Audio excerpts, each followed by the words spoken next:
আসসালামু আলাইকুম। শুরু করতেছি মহান আল্লাহর নাম নিয়ে। সো আজকে আমরা মেনে দেখাবো react syntax and file structure. গতকালকে অ্যাকচুয়ালি আমরা রিয়াক্টের এনভায়রনমেন্ট সেটআপ কিভাবে করতে হয়, আমরা একটা ফার্স্ট প্রোগ্রামিংটা কিভাবে রিয়াক্ট জেসের মাধ্যমে করতে হয়েছে সেটা করে দেখাইছি। আজকে আমরা মেলে দেখবো যে রিয়াক্ট সিনট্যাক্সটা কি, আর একটা ফাইল স্ট্রাকচারে বা ফাইলের ভিতরে যা যা আছে সেগুলো নিয়ে আমরা একটু ডিটেলসে আলোচনা করব। সো এটার জন্য আমরা ডিরেক্ট ভিএস কোডে চলে গেলে সবচেয়ে বেটার হয়, কারণ ওইখানে ফাইলটাই কি কি আছে সেটা নিয়ে আমরা একটু আলোচনা করতে পারবো। আর কিভাবে মেনলি কাজ হয়, কি করতে হয় না করতে সেটা নিয়ে আমরা অ্যাকচুয়ালি কথা বলবো। সো প্রথমত গতকালকে আমরা যেই ফাইলটা ক্রিয়েট করছিলাম বা ফোল্ডারটা ক্রিয়েট করছিলাম ফার্স্ট প্রজেক্ট, এটার ভিতরে কিন্তু আমাদের আরো অনেক কিছু আছে। যেমন দেখেন আমাদের নোড মডিউলস আছে, পাবলিক আছে, সোর্স আছে, git ignore bun lock config dot JS, everything আছে। এখন এই প্রত্যেকটা ফাইল স্ট্রাকচার কি বা রিঅ্যাক্টর সিনট্যাক্সটা আমরা পরে দেখতেছি, কিন্তু কিভাবে কি করতেছে সেইটা আগে আমরা জানি। যে প্রথমত আমরা জানি নোড মডিউল, সেখানে আমাদের অনেক কিছু আছে। এখানে আমাদের যা যা ভাইড বলেন বা বান বলেন বা আরো যাবতীয় যা যা আছে, মানে মানে কিভাবে আমাদের ব্রাউজার কাজ করবে, কিভাবে ডিবাগিং হবে, সব এই নোড মডিউলসের ভিতরে দেওয়া আছে। এই নোড মডিউলসটা কখনোই আপনারা যখন এনভায়রনমেন্ট সেট আপ করবেন, নোড মডিউলস কখনোই আপনি ওইখানে হাতও দিবেন না। ওই নোড মডিউলস ফোল্ডারে কখনোই আপনি হাত দিবেন না, বিকজ এইটা যদি আপনি ডিলিট করে ফেলেন, আপনার কোনো প্রোগ্রামিং ল্যাঙ্গুয়েজ কিন্তু বা কোনো ধরনের প্রোগ্রামিং আপনি করতে পারবেন না, বিশেষ করে এই ওয়েব ডেভেলপমেন্টের ক্ষেত্রে। সো এনভায়রনমেন্ট যখন সেট আপ করবেন, এই নোড মডিউলস কিন্তু যাবতীয় আপনি কিভাবে কোডটা রান করবেন, আপনার ইরর দিলে আপনাকে দেখাবে, আপনার সঠিক হলে আপনাকে আউটপুটটা দিবে, এই নোট মডিউলসই যাবতীয় কাজটা করে। সো এটা মনের ভুলেও আপনি কি করবেন না, ডিলিট করবেন না। এখন আসেন পাবলিক। এই পাবলিকটা মানে হচ্ছে এই পাবলিকের ভিতরে আমরা চাইলে কোনো ছবি বা কোনো লোগো এগুলো এখানে আমরা রাখি। এতে করে কি হয়, এটা অ্যাকচুয়ালি পাবলিক চাইলেই দেখতে পারে। পাবলিক বলতে অ্যাকচুয়ালি আমাদেরকেও আপনারা মিন করতে পারেন বা আপনারা আমি যেই হোক না কেন, যাতে আমরা এই লোগোগুলো বা আমাদের বিশেষ করে ফটোসগুলো দেখতে পারি, এটা অ্যাকচুয়ালি আমরা পাবলিক ফোল্ডারের ভিতরে রাখি। সবচেয়ে ইম্পর্টেন্ট ফোল্ডার হচ্ছে কিন্তু সোর্স ফোল্ডারটা এই কারণে ইম্পর্টেন্ট, বিকজ আমরা যাবতীয় যা যা করবো সব কিন্তু মানে এই সোর্স ফোল্ডারের মধ্যেই করব।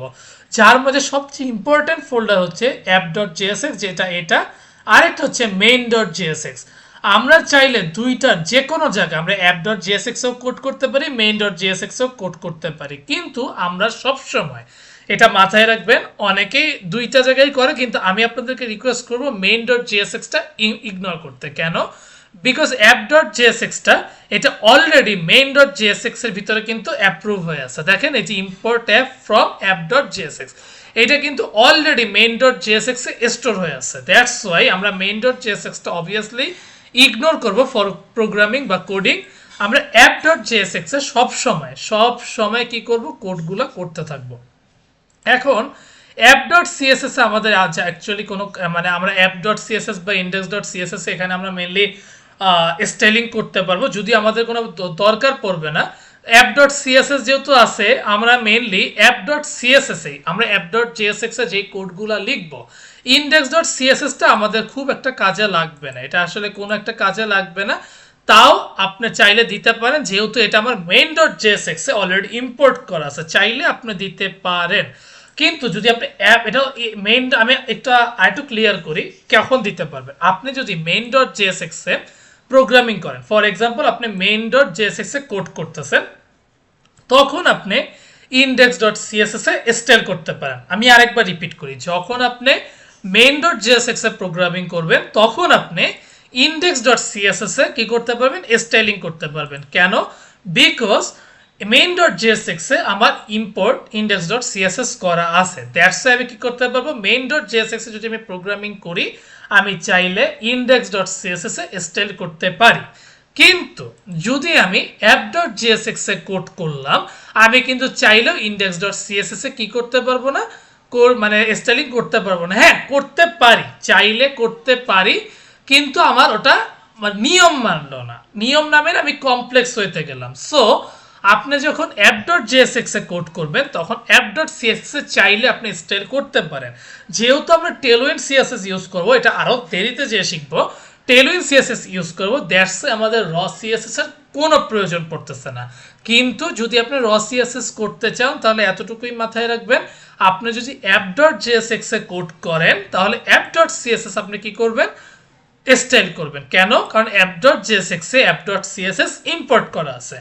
আর যদি main.jsx এ কোড করেন তাহলে ডেফিনেটলি index.css এ স্টাইল করবেন। কেন? কারণ main.jsx এ আপনার অ্যাপ মানে index.css টা কি করা আছে, অ্যাপ মানে স্টোর করা আছে। এটা একটু মাথায় রাখবেন। আমাদের যাবতীয় কাজ কিন্তু এই সোর্স ফোল্ডারে। আমরা কিন্তু আপাতত ফাইল স্ট্রাকচার নিয়ে কথা বলতেছি, কি কোনটার কি কাজ সেটা নিয়ে কথা বলতেছি, কারণ এটা নিয়ে একটা ডিটেলস আলোচনা করা দরকার। দেন আসেন গিট ইগনোর। এই গিট ইগনোর হচ্ছে আপনার কি কি ধরনের এখানে এডিট করা যায় না যায়, বা আমরা যখন বিশেষ করে গিটহাব এটা বসাবো তখন কোন কোন জিনিসগুলো ইগনোর করবে সেটা একটা ফাইল এখানে দিয়ে দিচ্ছে। বান লক হচ্ছে আমরা যেহেতু বান দিয়ে কাজ করতেছি, ওভারঅল এখানে যাবতীয় কোডগুলো আছে, এগুলো আপনাদের জন্য কোনো একটা ব্যাক মানে কিছু না, এগুলো দেখারও আর আমাদের কোনো দরকার নাই। এইটা হচ্ছে ইসল্যান্ড config.js। এখানে অ্যাকচুয়ালি আমরা চাইলে যে কোনো ধরনের মানে কনফিগারেশন করতে পারবো, কনফিগারেশন চেঞ্জ করে আমরা আমাদের মতন মডিফাই করতে পারবো। কিন্তু আমি রিকোয়েস্ট করব কোনো প্রয়োজন নাই, এগুলো আমাদের মানে কনফিগারেশন চেঞ্জ করার কোনো দরকার নেই। বিশেষ করে বাইট এগুলো আমাদের কিন্তু, বিশেষ করে রিয়াক্ট.js কিন্তু আমাদের এগুলা অটো সুন্দর মতনই করে দেয়, আমরা ওটাকেই ফলো করে চাইলে একটা ওয়েবসাইট বানাই ফেলতে পারবো। সো আমি রিকোয়েস্ট করবো আপনারা এখানে কোনো হাত দিবেন না। আমি কোন কোন জায়গায় হাত দিতে না করবো সেটা আপনাদেরকে শেষ ফিনিশিং এ বলে দিব। দেন index.html, যেটা এতদিন আমরা কোড করে আসছি, সারাটা জীবন আমরা কি করলাম, বিশেষ করে জাভাস্ক্রিপ্ট যখন শিখলাম, আমরা যখন টেলউইন্ড শিখলাম, র সিএসএস শিখলাম, সবসময় আমাদের কাজ ছিল HTML এ। কিন্তু যেহেতু আমরা ডে বাই ডে অ্যাডভান্স লেভেলে যাচ্ছি, দ্যাটস ওয়াই আমরা এখন index.html ফাইলটা চিরদিনের জন্য রিমুভ করে দিচ্ছি। কিন্তু রিমুভ করে দিলেই কি কাজ শেষ? তা কিন্তু না। আমরা index.html এর একটা লাইনও বাদ দিতে পারবো না। কেন? বিকজ স্ক্রিপ্টে কিন্তু অলরেডি main.jsx টা অ্যাটাচ করা আছে। সো মনের ভুলেও এখানে কোনো কিছু হাত দিবেন না। প্যাকেজ.json, এটা নিয়ে আর আমার কথা বলতে হবে না। এখানে আপনি কোন ধরনের রিঅ্যাক্ট ইউজ করতেছেন, এই যে 19 ভার্সন, আমাদের 2024-এর দিকেও এটা 18 ভার্সন ছিল, 25-এর শেষে মানে মাঝামাঝি দিকে 18 মানে 19 ভার্সনটা চলে আসছে। সামনে হয়তো বা যদি আরও আসে, হইলো না হইলে নাই। কিন্তু এগুলো হচ্ছে অ্যাকচুয়ালি আপনার প্যাকেজ.json-এ মানে আপনার কোন ধরনের রিঅ্যাক্ট আছে, কোন ধরনের রিঅ্যাক্ট ডম আছে, এগুলো আপনার দিয়ে দিচ্ছে। আমরা যখন রিঅ্যাক্ট ডম মানে রাউটার করব তখন আপনারা আরো ক্লিয়ারলি বুঝতে পারবেন।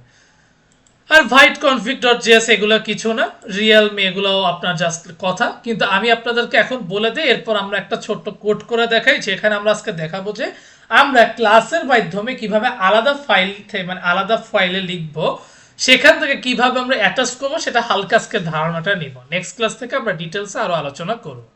সো রাইট নাও কি কি বাদ দেওয়া যাবে আর কি কি বাদ দেওয়া যাবে না সেটা আগে আমি বলে দিই। সর্বপ্রথম আমরা গতকালকে যারা এনভায়রনমেন্ট সেট আপ করছিলাম তারা দেখছেন app.css, index.css, app.jsx এও কিছু ছিল, এগুলো আমরা টুকটাক রিমুভ করছি। app.jsx এ কি রিমুভ করছি? ফ্র্যাগমেন্ট, মানে এই যে এই ডিজাইনটা, ফ্র্যাগমেন্টের ভিতরে যা যা ছিল এগুলো আমরা ডিলিট করে দিছি। আর app.css আর index.css এ যা যা ছিল সব রিমুভ করে দিছি। আপনারা চাইলে ভিতরের অংশ রিমুভ করতে পারবেন, কিন্তু ফাইল কখনো ডিলিট করতে পারবেন না। আমি আরেকবারও বলি, app.css, index.css এবং app.jsx এর ফ্র্যাগমেন্টের ভিতরে যেগুলো থাকবে সেগুলো আপনি রিমুভ করতে পারবেন, কিন্তু ফাইল কখনোই ডিলিট করতে পারবেন না। নোট মডিউলস কখনো ডিলিট করতে পারবেন না। পাবলিক চাইলেও ডিলিট করতে পারেন, না পারেন এটা আপনার ব্যক্তিগত ব্যাপার। এখানে অ্যাকচুয়ালি আমরা ইমেজ বা লোগো দিয়ে থাকি, একই কথা। সোর্স কোনো কিছুই ডিলিট করতে পারবেন না। দেন গিট ইগনোর ডিলিট করতে পারবেন না। config.js যেমন আছে থাকবে, index.html এ কখনোই ডিলিট করতে পারবে না। সোজা কথায় বলতে গেলে এখানে আপাতত যা যা আছে কোনো কিছুই ডিলিট করতে পারবেন না। আপনি চাইলে config.js মডিফাই করতে পারেন, কিন্তু আমি রিকোয়েস্ট করব অযথা কনফিউজড করার কোনো দরকার নাই। তাতে হবে কি, আপনি যেহেতু যদি নতুন প্রোগ্রামার হয়ে থাকেন তাহলে অ্যাকচুয়ালি এগুলো না করাই বেটার। যখন আপনি খুব পারদর্শী হয়ে যাবেন তখন আপনি চাইলে এগুলা একটু ডিজাইন নিজেদের মতন করে নিতে পারেন, ওটা অ্যাকচুয়ালি সমস্যা নাই। কিন্তু আমি রিকোয়েস্ট করবো যে আপনারা এখানে একটা কিছু বাদ দিবেন না, বাদ দিলে হবে কি আপনি কনফিউজড হয়ে যাবেন। এখন আমরা আসি একটু কিভাবে অ্যাকচুয়ালি কাজ করতে হয়। আমরা গত ক্লাসে দেখাইছিলাম যে H1 এর মাধ্যমে বাকি, বিশেষ করে এখানে আমরা কোড লিখছি আর আমাদের রান হয়ে গেছে।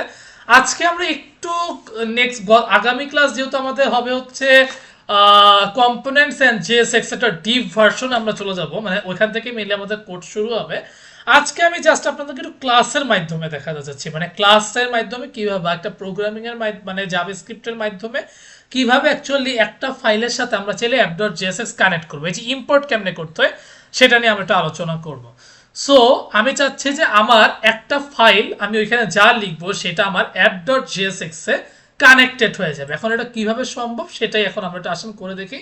সো এই সোর্সের ভিতরে আপনি একটা ফাইল নেবেন, ফর এক্সাম্পল আপনার ফাইল যেটা হবে তার প্রথম ওয়ার্ডটা বা প্রথম লেটারটা অবভিয়াসলি ক্যাপিটাল লেটার হবে, এরপর আপনি ছোট দিতে পারেন, কিন্তু প্রথম ওয়ার্ডটা বা প্রথম লেটার যেটা সেটা ডেফিনেটলি কি হইতে হবে, ক্যাপিটাল লেটার হতে হবে। দেন আপনার কি করতে হবে, ডট সাইন দিয়ে জেএসএক্স দিয়ে দিবেন। মনের ভুলেও জেএস দিবেন না, জেএস দিলে কিন্তু কাজ করবে না, জেএসএক্স দিতে হবে। ওকে, সো জেএসএক্স দিয়ে দিলাম। জেএসএক্স দেওয়ার পর এখন আমি কি করব, এখন আমার মেইনলি কাজ করতে হবে। সো আমি সবার আগে বলে দেবো কনস্ট হেডার, অবশ্যই বড় হাতের দিবেন, প্রথম ওয়ার্ডটা প্রথম লেটারটা অবভিয়াসলি বড় হাতের দিবেন। সো এখানে অ্যাকচুয়ালি আমরা চাচ্ছি অ্যারো ফাংশনের মতন ইউজ করতে। কনস্ট হেডার ইকুয়াল টু, মানে এখানে আমাদের কনস্ট হেডারটা হচ্ছে কিন্তু আমাদের একটা ভেরিয়েবল, যার মাধ্যমে আমরা এখন কি করলাম, এইখানে অ্যাকচুয়ালি একটা অ্যারো ফাংশন ক্রিয়েট করছি। কনস্ট হেডারের মধ্যে যে আমরা একটা অ্যারো ফাংশন ক্রিয়েট করছি। অ্যারো ফাংশন যদি না বুঝেন তাহলে আমি রিকোয়েস্ট করবো অবভিয়াসলি জাভা স্ক্রিপ্টটা দেখে নেবেন, কারণ আমি অবভিয়াসলি দিয়েও রাখবো আপনাদের শেষে যে দেখতে পারবেন অ্যারো ফাংশনটা কি। সো আমি রিকোয়েস্ট করবো ওটা দেখে নেবেন। সো এখানে আমরা কি করলাম, একটা ভেরিয়েবল নিলাম, ভেরিয়েবলের মধ্যে আমি বলতেছি যে ঠিক আছে তুমি একটা ভেরিয়েবল না যার মধ্যে অ্যারো ফাংশন হবে, অ্যারো ফাংশনের ভিতরে কি কি হবে সেটা তুমি এখন দেখে নাও। সো প্রথমত আমাদের সিনট্যাক্স দেখাচ্ছে, এখন কিন্তু আমি সিনট্যাক্স দেখাবো। সিনট্যাক্সটাকে দেখেন, ন্যাচারালি আমরা কিন্তু ফাংশনের মাধ্যমে কাজ করব। দেখেন আমি আপনাদেরকে আগে একটা ফাংশন দিয়েই করে দেখাই, ঠিক আছে, একটা ফাংশনের মাধ্যমেই করে দেখাই, তাইলে আপনাদের জন্য মানে সোজা হবে। এই যে এরকম ভাবে কিন্তু একটা ফাংশনের নাম দিতে হবে সবার আগে, যেমন এই যে ফাংশন ওয়েলকাম এরকম ভাবে থাকবে, এরকম একটা থাকবে। দেন আপনারা কি করবেন, এখানে একটা রিটার্ন দিতে হবে, আরো অনেক কিছু দিতে হবে, এটা ফাংশনের মাধ্যমে করতে হবে। আর যদি যেহেতু আমরা এখন জাভাস্ক্রিপ্টের মাধ্যমে করতেছি, সো কনস্ট হেডার আমরা একটা অ্যারো ফাংশন দিব। এখানে অ্যারো ফাংশনটা ভুল গেছে, অ্যারো ফাংশন দিব, এটা হচ্ছে প্রথম। দেন আমাদের সিনট্যাক্সটা হচ্ছে রিটার্ন বলে একটা কিওয়ার্ড আছে, রিটার্ন দিবেন। এরপর ফার্স্ট ব্র্যাকেট দিবেন, কি ব্র্যাকেট দিবেন, ফার্স্ট ব্র্যাকেট দিবেন। ফার্স্ট ব্র্যাকেট দিয়ে আপনার এখানে একটা সাইন দিয়ে দিবেন, সেমিকলন দিয়ে দিবেন। আফটার দ্যাট কি করবেন, এক্সপোর্ট ডিফল্ট হেডার এইটা দিয়ে দিবেন। এখন অনেকের মনে কোশ্চেন জাগতে পারে, ভাই এগুলো কি, এগুলো একটু বুঝায় বলেন। এইটা হচ্ছে আপনার সিএসএস এর রিঅ্যাক্ট জেএস এর সিনট্যাক্স।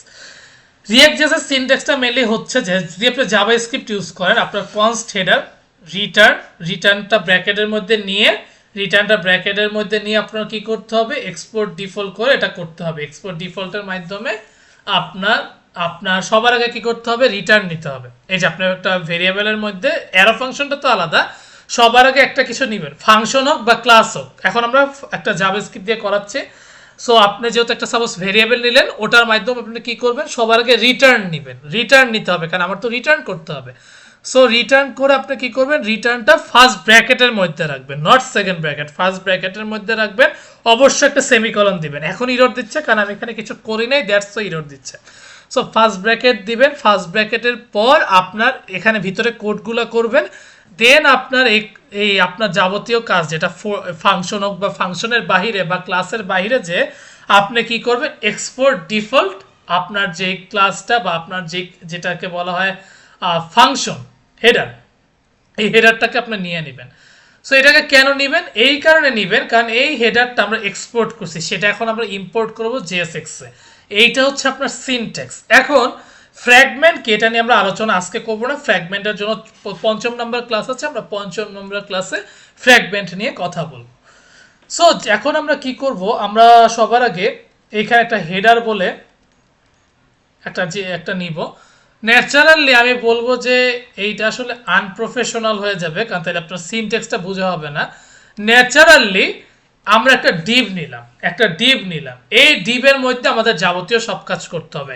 এই ডিভের বাহিরে যে যদি আপনি আবার ডিভ দেন, আপনার কিন্তু ইরর দেখাবে। কেন দেখাবে, কারণ আমরা তো এখনো ফ্র্যাগমেন্ট শিখি নাই, দ্যাটস আমরা এখনো ফ্র্যাগমেন্ট বলতে পারতেছি না। কিন্তু যেহেতু আমরা ডিপ জানি, রিয়েক্ট.জেএস এর কাজ হচ্ছে ও একটা ডিপের মধ্যে আপনি হাজারটা ডিপ দেন সমস্যা নাই, কিন্তু যা দিতে হবে সব ভিতরে দিতে হবে। দ্যাটস ওয়াই আপনার কি করতে হবে, এটার সিনট্যাক্সটা কিরকম, সবার আগে আপনি যেটার মধ্যে রাখতে চাচ্ছেন, এটা ফাংশন হতে পারে, ক্লাস হতে পারে, ভেরিয়েবল হতে পারে, এগুলো আগে একটা দিবেন, দেন রিটার্ন দিবেন, রিটার্নের ভিতরে একটা ডিপ দিবেন, এই ডিপের ভিতরে যাবতীয় কাজ হবে। আর এক্সপোর্ট ডিফল্টের কাজ হচ্ছে এই যে হেডার ফাইলটা, এই হেডার ফাইলটা আপনার কি করতে হবে, app.jsx এ ইম্পোর্ট করতে হবে। এখন এটা কিভাবে করতে হবে এটা আমরা পরে দেখাচ্ছি। এইটা হচ্ছে আমার ওভারঅল সিনট্যাক্স। এখন আমি এখানে একটা হেডার ট্যাগ নিতে চাচ্ছি, হেডার ট্যাগ নিলাম। হেডার ট্যাগের ভিতরে আমি এখন সাপোজ h2 বললাম, সাপোজ আমি বলে দিলাম মাই ওয়েবসাইট, এরকম ভাবে দিয়ে দিলাম। একটা ন্যাপ বার নিলাম, যেখানে আমি বলে দিলাম যে ন্যাপ হোম অ্যাবাউট কন্ট্যাক্ট, এরকম ভাবে আমরা যাবতীয় দিয়ে দিলাম। আমার কাজ এখানে শেষ। এরপর আপনি চাইলে যদি এখন এখানে করেন যে ফর এক্সাম্পল আর একটা ডিপ নিলেন, ডিপ নিয়ে বলেন যে প্যারাগ্রাফ লিখতে চাচ্ছি লরেম 50, এর একটু ভিউ করে নিয়ে, নইলে আবার একটু দিলেন। কিন্তু সব কি করতে হচ্ছে, একটা ডিপের ভিতরে সব করতে হচ্ছে। এখন আমি চাচ্ছি আমাদের ওভারঅল কাজটা, এই যে কাজটা করলাম সেটা আমরা app.jsx এ কি করব, বসায় দিব। এখন আমার এই ফাইলটার নাম কি, app.jsx এর ফাইলের কাজটা, মানে আমাদের header.jsx টার মধ্যে কিন্তু আমাদের যাবতীয় কাজ হচ্ছে। এখন আমি চাচ্ছি আমাদের যে ফাইলটা সেইটা আমি এই যে রিটার্ন এই ফ্র্যাগমেন্ট, এই যে এটাকে কিন্তু ফ্র্যাগমেন্ট বলে, এগুলোকে ফ্র্যাগমেন্ট বলে। সো এখানে আমি কি করব, বসাই দিব। এখন কিভাবে বসাই দিব, এটার সিনট্যাক্সটা কি, আপনি সবার আগে এই সাইনটা দিবেন, less than sign, less than sign, এরপর আপনার ফাইলের নাম কি, হেডার, আপনি হেডার সাইনটা দিবেন। এই যে হেডার সাইনটা আসছে, এই যে দিয়ে দিলেন, আপনার কাজ শেষ। দেন আপনি এটা অফ করে দিবেন, অফ করে গ্রেটার দেন সাইন দিবেন। দেখেন এখানে লেখা আসছে ইম্পোর্ট হেডার ফ্রম হেডার। আমরা বুঝাইলাম কি, এই header.jsx টা হচ্ছে আমার ফাইলটা। আমি এক্সপোর্ট কি করলাম, আমার এই হেডারটাকে আমি এক্সপোর্ট করে দিলাম। এক্সপোর্ট কিভাবে করলাম, আমি করলাম ইম্পোর্ট হেডার, আমি আমার হেডার ফাইলটাকে নিলাম, এই যে হেডার ফাইলটাকে নিলাম কিভাবে, ফ্রম ডট হেডার। মানে এখানে একটু কনফিউজড হয়ে যাওয়ার কথা, তাও আমি আপনাদেরকে একটা কাজ করলে মনে বেশি ভালো হয় কি, দাঁড়ান আমি এটা এত কনফিউজ না করি, তাইলে আপনাদের জন্য ইজি হবে। আমি এটা হেডার দিচ্ছি না,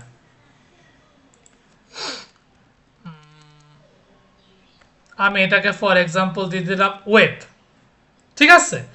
এই যে আমি আমার এই কনস্ট ওয়েবটা এক্সপোর্ট করে দিলাম, আমার কনস্ট যে ওয়েবটা এইটা আমি এক্সপোর্ট করে দিলাম। এখন আমি ওয়েবটা কোথায় এখন ইম্পোর্ট করব, আমি ওয়েবটা ইম্পোর্ট করব,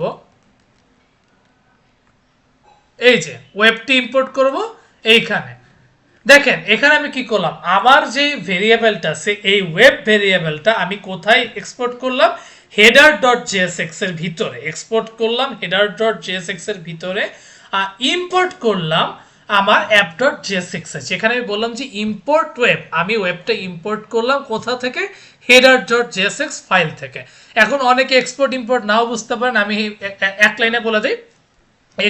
ইম্পোর্ট হচ্ছে যেটা আমাদের দেশে ইম্পোর্ট করা হয়, এক্সপোর্ট হচ্ছে বাহিরে। এখন ন্যাচারালি আমরা এই ওয়েবটা বাহিরে করলাম, আর এই ওয়েবটা ইম্পোর্ট করলাম কোথায়, হেডার থেকে ইম্পোর্ট করছি, আর এটা আমাদের app.jsx এ মানে ইম্পোর্ট করে দিছি। আই গেস আপনারা বুঝতে পারছেন। এখন হয়তো একটু কনফিউজ, কিন্তু আমরা এক্সপোর্ট ইম্পোর্ট নিয়ে আলাদা ক্লাস করাবো, ফ্র্যাগমেন্ট নিয়ে আলাদা ক্লাস করাবো। নেক্সট ক্লাসে ইনশাআল্লাহ আমরা কম্পোনেন্টস নিয়ে একটা ডিটেইলস আলোচনা করব। সো অরিড হওয়ার কিছু নেই। সো রাইট নাও আমরা একটু টার্মিনালে যাই, নিউ টার্মিনাল, গিট ব্যাশ।